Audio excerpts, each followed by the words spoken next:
السلام علیکم ورحمۃ اللہ وبرکاتہ۔ رب اشرح لی صدری ویسر لی امری واحلل عقدۃ من لسانی یفقہوا قولی۔ رب یسر ولا تؤثر وتمم بالخیر وبک نستعین یا فتاح یا فتاح یا فتاح اللہم ربی زدنی علما۔ بسم اللہ الرحمن الرحیم۔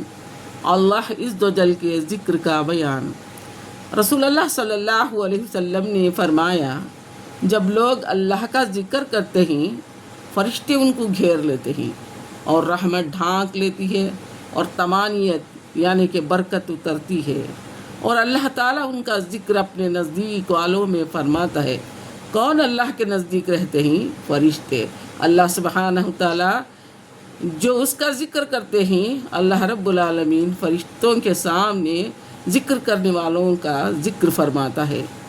رسول اللہ صلی اللہ علیہ وسلم نے فرمایا، اللہ تعالیٰ کی یاد کرنے والے اور نہ یاد کرنے والوں کی مثال زندہ اور مردے کی جیسی ہے۔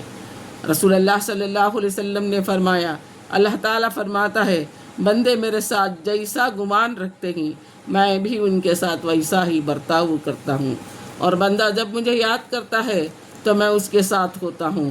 اگر بندہ مجھ کو اپنے دل میں یاد کرتا ہے تو میں بھی اس کو اپنے دل میں یاد کرتا ہوں، اور اگر بندہ مجھ کو مجمع یعنی کہ مجلس میں یاد کرتا ہے تو میں بھی اس کو اس کے مجمع سے اچھے مجمع میں یاد کرتا ہوں۔ اور کون سا مجمع ہے؟ یعنی کہ اللہ رب العالمین، اس کا مجمع، اس کی مجلس ملائکوں کا ہے۔ رسول اللہ صلی اللہ علیہ وسلم نے فرمایا، اللہ تعالیٰ فرماتا ہے، جو کوئی نیکی کرتا ہے اس کو میں 10 گنا بلکہ اس سے بھی زیادہ ثواب دیتا ہوں، اور جو گناہ کرتا ہے اس کی سزا ایک ہی ہے، یعنی کہ سزا ایک گناہ بھی ایک، یا اللہ رب العالمین معافی کر دینے کا وعدہ فرمایا ہے۔ اور جو مجھ سے ایک بلشت قریب ہوتا ہے میں اس سے ایک ہاتھ قریب ہو جاتا ہوں، اور جو میری طرف ایک ہاتھ جھکتا ہے میں اس کی طرف 4 ہاتھ سے بھی زیادہ جھکتا ہوں، اور جو میرے پاس چل کر آتا ہے میں اس کے پاس دوڑ کر آتا ہوں، اور جو میرے پاس زمین بھر گناہ لے کر آتا ہے بشرطے کہ ان میں شرک نہ ہو، تو اس سے زمین و آسمان کے برابر کیوں نہ ہو اس کے گناہ، میں بخش دیتا ہوں۔ یہ اس کا وعدہ ہے۔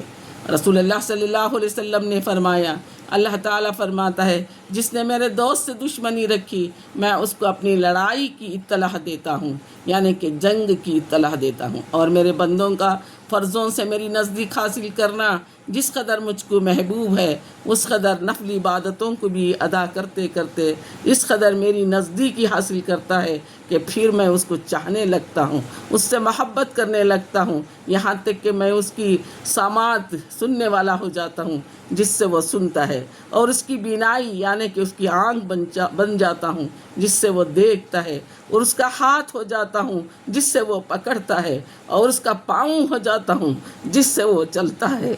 پھر تو اگر وہ مجھ سے کچھ مانگتا ہے تو میں ضرور اسے دے ہی دیتا ہوں، یہ میرا وعدہ ہے۔ میں جس کام کو کیا چاہتا ہوں، کرنا چاہتا ہوں، مجھے اس میں کچھ تردد نہیں ہوتا، مگر جب کسی مومن کی جان قبض کرتا ہوں تو وہ ناخوش ہوتا ہے، اور مجھے بھی اس کی ناخوشی پسند نہیں۔ اس وقت البتہ مجھے تردد ہوتا ہے، لیکن موت سے چارہ بھی نہیں۔ السلام علیکم ورحمۃ اللہ وبرکاتہ۔